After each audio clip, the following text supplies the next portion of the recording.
It's fitting. I've started the women's ice hockey question, so I'm beat reporter. Volleyball question, I'm beat reporter too. That is how they design it, yeah. What creates offense? Defense. What creates defense? Offense. No, the goal in the back of the net. So you're crazy. I like you, but you're crazy because... At least if you're going to pick a trap game, pick the right ones. Little fast footwork. I know your feet don't move that fast. Brittney, that's all flash, no cash. She didn't net it in the back of the net. That's not even a goal. What are you doing pulling out Ryan? Brittney. Are you ready for some debate? This Bobcat Breakdown starts right now. Welcome to the Studio 125 for this episode of Bobcat Breakdown. I'm your host, Amari Smith, and alongside me are Miranda Putorti and Brittney Bronleben. How excited are you guys for some debate today? I'm so excited. My first show back on Breakdown since last year. I'm really hyped. Yeah, today's going to be a great show. I'm really excited for some fun debate. Well, I'm loving the energy from you guys, but before we start, QBSN is here to recap last week's games. Only her way forward, she can't. Now plays it off to Madison Alves. Alves across the box, Kupo had a touch, can't put that one in the back of the net. Now it is! Here come the Bobcats pretty quickly. Barbarotti, a shot tipped out in front and they score!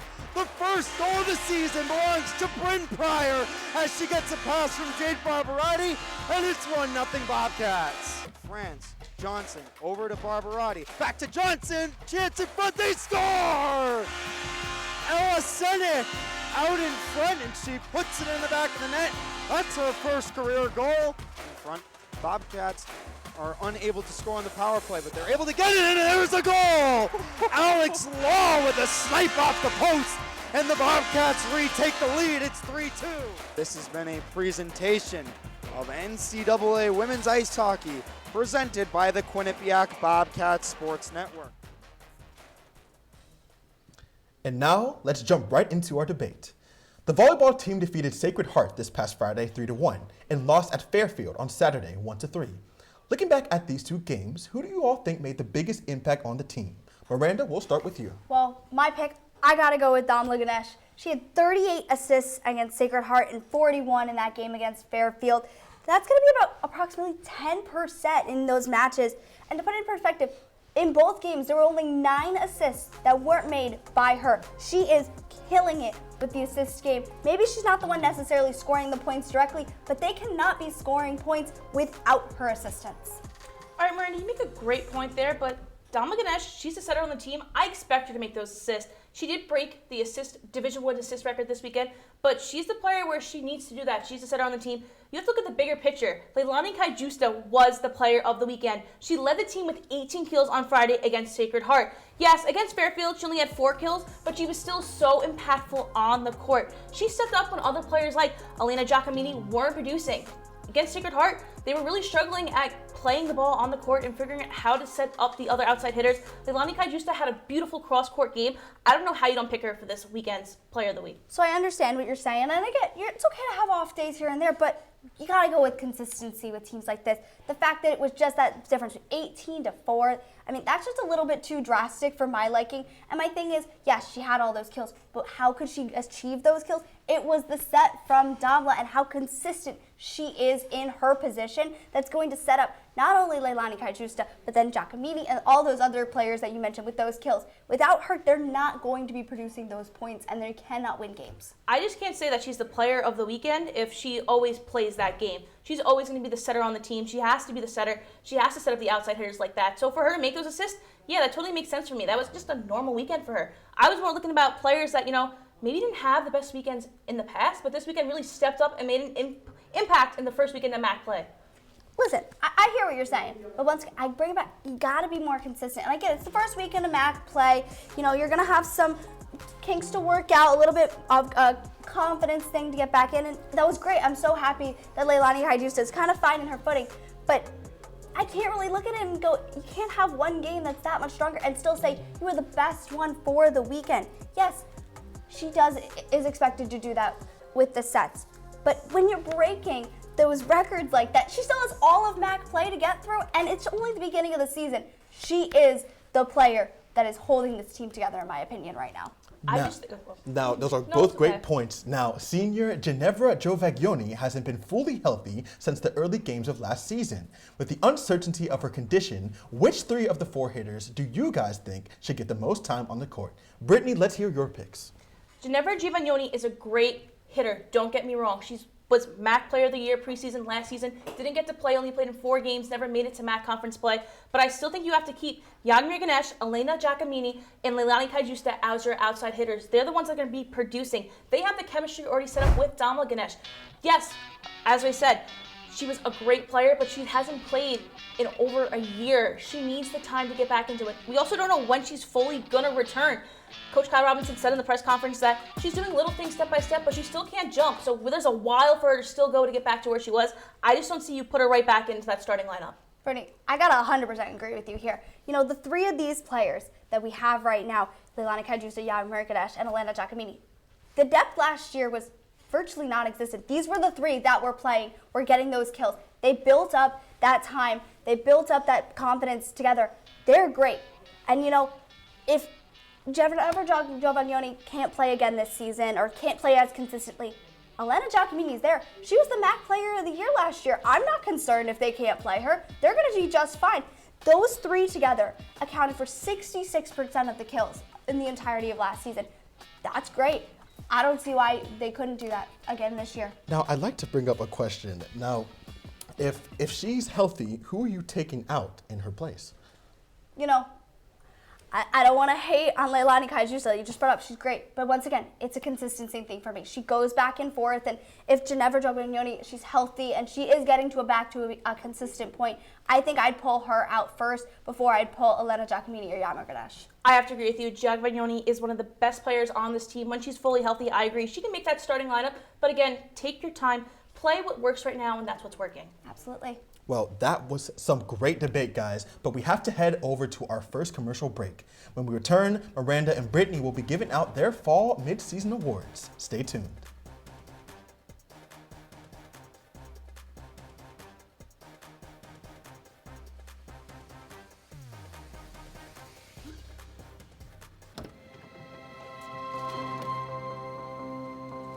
The impact of a meal goes well beyond feeding our bodies.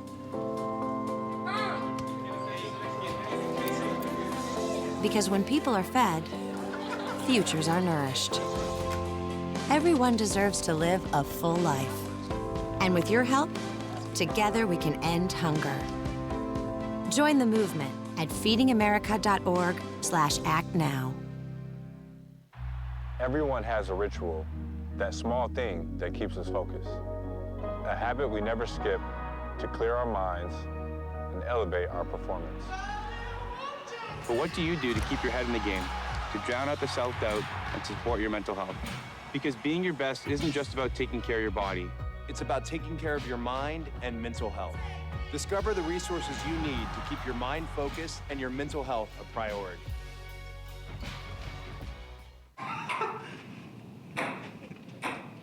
Here at Sports Pause, we like to have balance between having fun and working hard. Sometimes that competition we cover gets into our producing.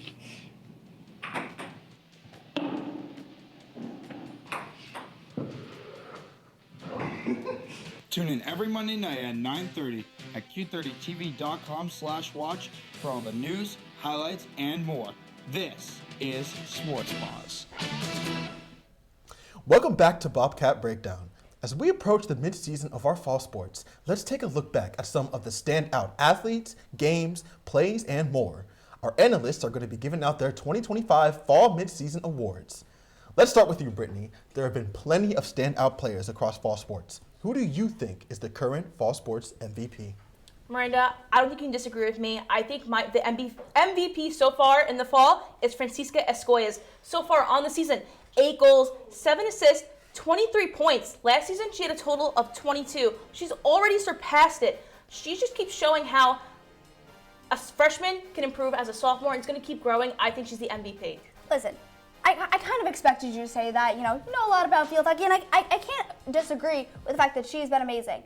But even though I didn't pick her as my player of the weekend, my MVP is going to be Elena Giacomini. She has 308 kills so far on the season, and she had 429 in the entirety of last season. I mean, that number is tracking much, much higher. Yes, volleyball didn't necessarily have the best preseason before they entered MAAC play, but, she is holding this team together. And when they play these teams in non-conference, they are teams in leagues much higher than them. It's expected that they're not going to struggle a little bit, but her play has improved from last year. She is going to take this team far throughout the season. I actually think that's a great pick. Giacomini, you know, she is that role player for the team, but I'm going to say why Francisca Escoyes deserves a little more, because this season, she's not just the lone goal scorer on the team. She's allowed to be that midfielder that takes a step back and makes these plays for the team. Elena Giacomini, she's still being the outside hitter who's getting these kills.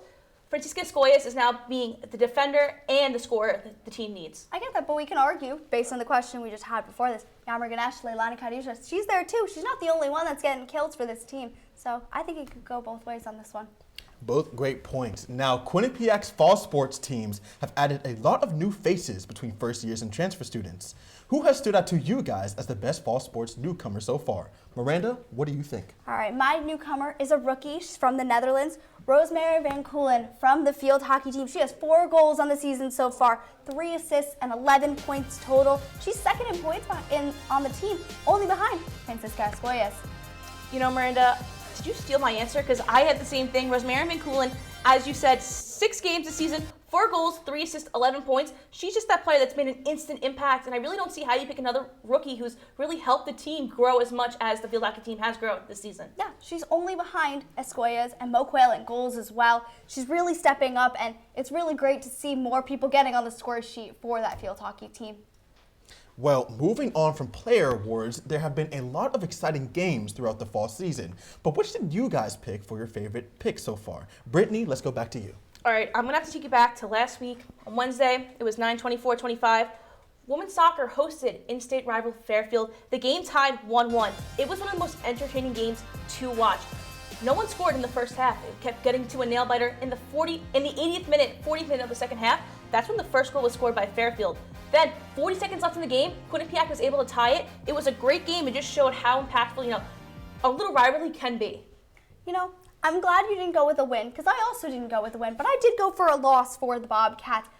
Going to take you September 19th, field hockey versus Liberty. It was a 2-0 defeat, but when you compare it to the 9-0 loss that they had to this program last year, that just shows how big of a difference this team has had from last season to this.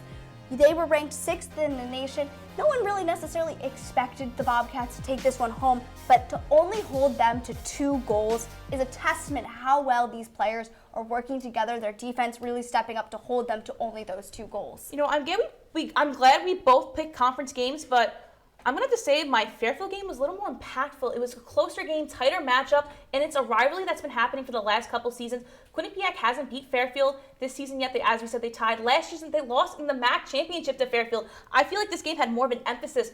Quinnipiac, yes, against Liberty, losing last year 9-0 down in Virginia, but being at home, 2-0 loss, it still wasn't, I think, as entertaining a game to watch against the Fairfield soccer game. Maybe it wasn't as entertaining, but, you know, that was a big confidence booster as they entered play in the conference there. You know, everyone was kind of waiting with bated breath. What was the score going to be this time around? Because 9-0 loss, not something you want to see ever, but to hold them to 2-0, I think that was what they needed to go into this conference play really, really strong. Now, those were some exciting games for sure. But do you guys have a specific play from the Bobcats that has stuck with you? Miranda, tell us your pick. Okay, so I'm going to switch over from the field hockey fields over there to the women's soccer stadium. Going back all the way to August 28th, women's soccer versus Syracuse. It's going to be Corey Anderson. She's taking all of these corner kicks for the Bobcats lately. She is going to kick this one over, and the Madison Alves is going to tap that one right by the goaltender. It will end in a 1-1 tie for this one, but, you know, we're going to take a look at the replay there. I mean, astonishing goal for that one. And, you know, Syracuse, they're a conference above. People weren't expecting a whole lot from this matchup. Have a tie there, and to score a goal quite like that, I got to pick it as my top play for sure. I'm also picking a soccer play, but this game's going to look familiar. It's going to be Anderson's game-tying goal against Fairfield from last Wednesday. It was just such an impactful game. As you see here, controversial call, no call. Then Ashley McMahon's going to score for Fairfield in the 80th minute. 40 seconds left of the game. The first year, Anderson's going to score the goal. Her first as a Bobcat, tying it up. I just felt that was so much energy in that play there that how do you not say that's the play so far of the fall? You know, I could see where you're saying there. Obviously, that rivalry there definitely always makes things a little bit more intense, but I'm glad we can agree women's soccer and Corey Anderson as a first year really stepping up and having a huge impact for that women's soccer squad. Also, my play was from a conference game. You picked a non-conference game. How are you going to compare non-conference to conference? I feel like this conference game, Fairfield, as I keep saying, they lost in the MAAC championship. There was a lot more on the line playing Fairfield. Listen, I get it's on the line, but we got to look at how impressive that was. Madison Alves in the air, you lose track of that ball. There was a lot of people in front there. Fairfield, you could kind of argue that goal was just kind of a lucky tap in there. I think that what Madison Alves did there takes a lot more skill than Corey Anderson's goal there. I just have to disagree. The game impact was overall. So if Quinnipiac won against Syracuse, okay. Quinnipiac lost against Syracuse, again, okay. But against Fairfield, that's big MAAC rivalry. I don't know how you don't say that. I guess it comes down to if you're arguing for the game or the impact of it. I'm looking strictly at that one play there. I could differ on this one. Well, both great points, but finally we have to pick a fall mid-season team.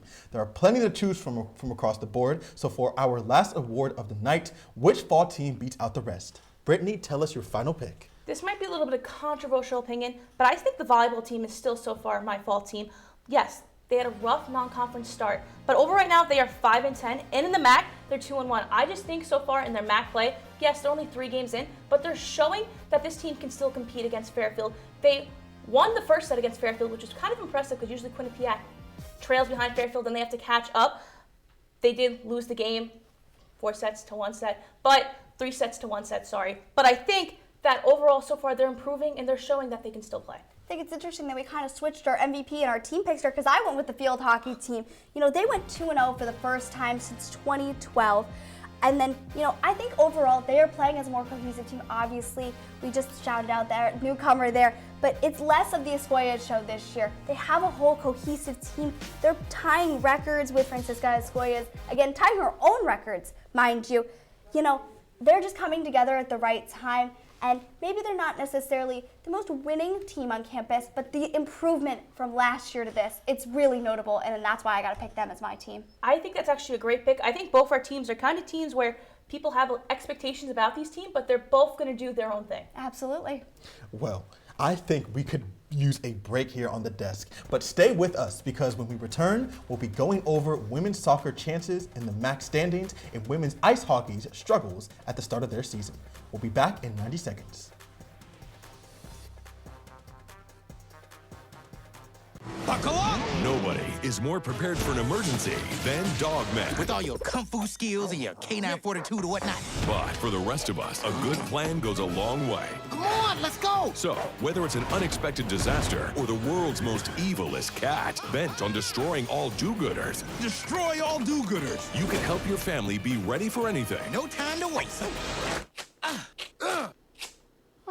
Will you get out of here? Get started today at ready.gov/kids. As a dad, every day is a challenge.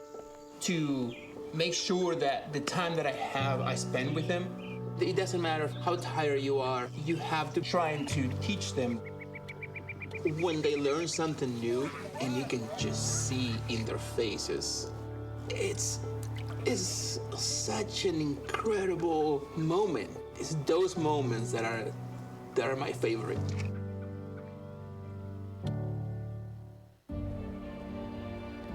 Have you ever helped a fellow veteran? Yes. I do my best reaching out to my brothers and sisters in arms. Have you ever asked for help yourself?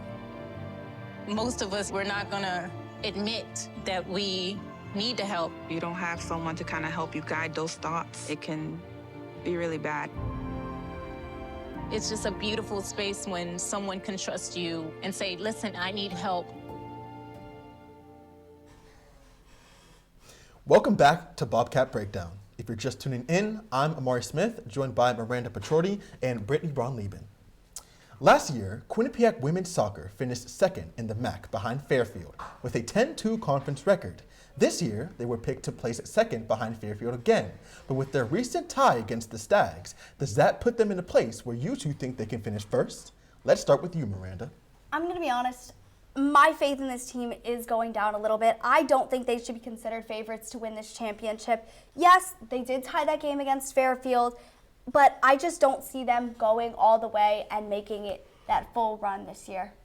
Miranda, I'm so glad. I thought I was going to have to yell at you and call you delusional. I agree. I don't think that they're this great team as they were last year. They had a lot of players turn over. You're losing players like Rachel Roman, Tally Lyon, Madison Mandalore, and Anna Carlos. Those were big team impact players from last year. Now they're not on the team. It's a lot more freshman involvement on this team. I think Fairfield is still going to be the biggest contestant in the MAAC. Quinnipiac is just not where they used to be. This is a building year. They just have to have a building year. They're just not going to be the MAAC big dogs. Completely agree with you there, but I'm going to argue that Fairfield point real quick. I think that honestly, Canisius could be great competitors there. You know, they have a decent schedule to round out the rest of MAAC play. They went 0-4 in non-con, but they're 4-0 in MAAC right now. They're the lone top team right now. They were ranked 4 in the preseason, but you know, they're really showing their stuff. I think that the biggest test is going to be when Fairfield goes out, plays Canisius on Saturday. That'll kind of show us exactly where these teams lie, but I'm going to argue that, you know, if Quinnipiac doesn't make that championship game like they had the last couple years, I think it's going to be Canisius in their place.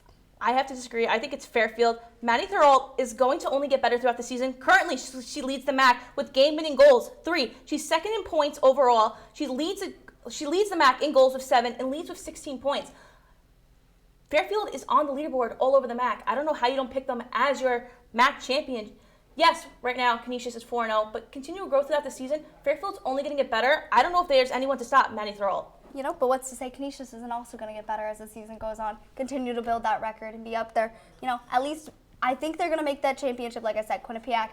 I just don't think this is going to be their year, losing that star power that they did last year, but you know, we'll see where it goes. Now let's move on over to women's ice hockey. Quinnipiac defeated the Maine Black Bears this past Friday 3-2 and Saturday 4-3. Looking forward, which aspect of this team do you think needs the most improvement to keep up their winning streak? Brittney, what do you have to say? I'm going to say it's going to be backup goaltender. You can't just rely on Frank to do all the work. You need players to set up. Callie Hogarth only played 20 minutes on Saturday against Maine. She was pulled after the first period. Someone else has to step up and help out Felicia Frank. She can't do every game. She can't play every game. It's just physically not possible in a hockey season to be the only goalie. Someone has to step up, and I feel like Callie Hogarth, again, as I said, she let up 2 goals and was pulled after the first period. Someone else has to help her. I understand that. I think that is an issue for the team, but the most immediate one for me is going to be their power play. They went 0-7 on Friday against Maine, one of which was a 5-minute major, and during that 5-minute major, they had a 5-on-3 chance. You can't just not score there and expect to keep winning games over and over if that situation is going to occur again. No, when you have that 5-minute major, you can score and still have the man advantage. You've got to capitalize on those chances, and if they're not scoring there, they're gonna struggle with goal production. Yes, their defense is great, and obviously if they have the goaltending backing them, they just need to capitalize more on these offensive chances. If Hogarth continues to play like this, it's going to be 6 goals scored against her. It's a little easier to fix the power play, I feel like. The offense can work better. You can't just make goalies out of nowhere. You need backup goalies to help out. And yes, as I said, they need backup goalies to help out. Felicia Frank can't do it all her work. Again, as I said, you can work on power plays. That's a little easier to fix than finding goalies to step up and play in the back of the net. I agree with you, but you know, a lot of the times you do have your primary goalie on a team. That's going to be Felicia Frank, no doubt. But you know, they can play more than we're giving her credit for. Let's put her in net a little bit more. You don't want to burn her out too much, but if you have that offensive power coming out, especially when you have those power play chances, you can let in a couple more goals. I'm not saying they should, but you have the opportunity there when you have a little bit of a lead built up. You know, when they have 7 power play chances in one game, you got to capitalize on at least one, especially when you have a 5-on-3 chance as well. I mean, they had no power play opportunities on Saturday, so it's hard to compare. And then when you look at their exhibition game against UConn as well, 1-2 on that one, but even then, you know, 0 for 7, it's just not a record that I can look at and confidently say that that's okay. Now, unfortunately, that is all the debate that we have for you guys tonight, but stick around for our roars after this break.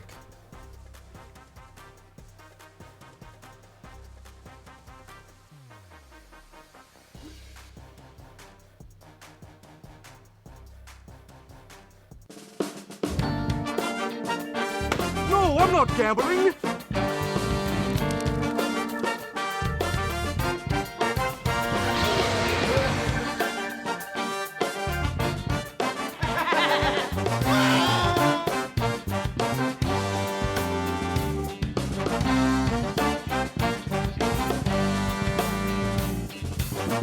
Live from the Piazza, it's Quinnipiac tonight!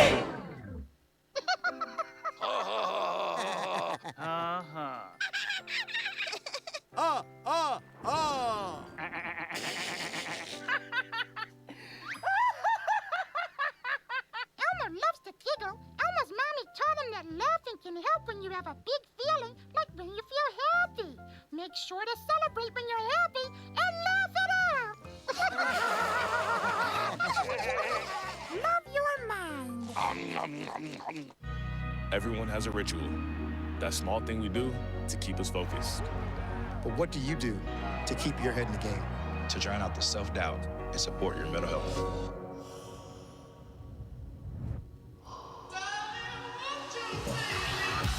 Because being your best isn't just about taking care of your body. It's about taking care of your mind and mental health. Find the resources you need to keep your mental health a priority. Love your mind. Welcome back to Bobcat Breakdown. It's time for our final roars. I'll start us off. This semester is my first year at Quinnipiac as a transfer student. I spent my first 2 years at Syracuse University, and there I made many lifelong connections and experiences. However, there were times when I didn't take a risk to join that club or say yes to that offer, and I missed out on some amazing opportunities. When I decided I needed a change of scenery and environment and decided to transfer universities, it was a little daunting. Going to a completely new place with faces that you have no idea who they are, it's not the easiest thing to do. But this time, I said yes to the risk, and I haven't looked back since. When I arrived here on campus, I wanted to get involved as much as I could, even if there were times I may have been nervous or reluctant. And that mindset is what helped me to meet great people and make the most of my time here so far. And I'm not the only one. Transfer athletes such as Flavia De Palma, Will Gilson, and Callie Hogarth also took that step to transfer to Quinnipiac and have all continued to succeed in their respective sports. So my message to everybody listening is to take that risk and say yes to every opportunity you can. Because looking back, I can now proudly say that I have no regrets when it came from my time to say yes. Entering Division I athletics as an 18-year-old seems terrifying. Collegiate athletics are nothing like high school, but you're supposed to play at the same level as those that have been playing in these leagues for years now. The pressure and expectations are as high as ever, and yet it makes these athletes so much stronger. They have to learn and adapt on the spot, gaining skills that will change their game exponentially. The same is true for those entering college in general. Sometimes during classes surrounded by those well into their degrees, and from my perspective, joining student media took this to a whole new level. Exactly a year ago today, I sat at this desk for the first time for Sports Pause and had no idea where the year would take me. I got to cover so much in that time, all with people much better than me.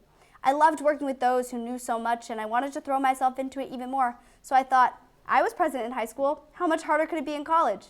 Well, the answer is a lot harder, and yet I wouldn't give up being Q30 president for anything. I've gotten to work alongside people that in our first month back on campus have taught me more than I ever would have imagined, just like the athletes gracing the D1 stage for the first time. So yes, be patient with them while they learn, and trust that pushing them will make them change in the best ways possible. I know it has been for me. With today being the last day of September, I wanted to preview the month of October.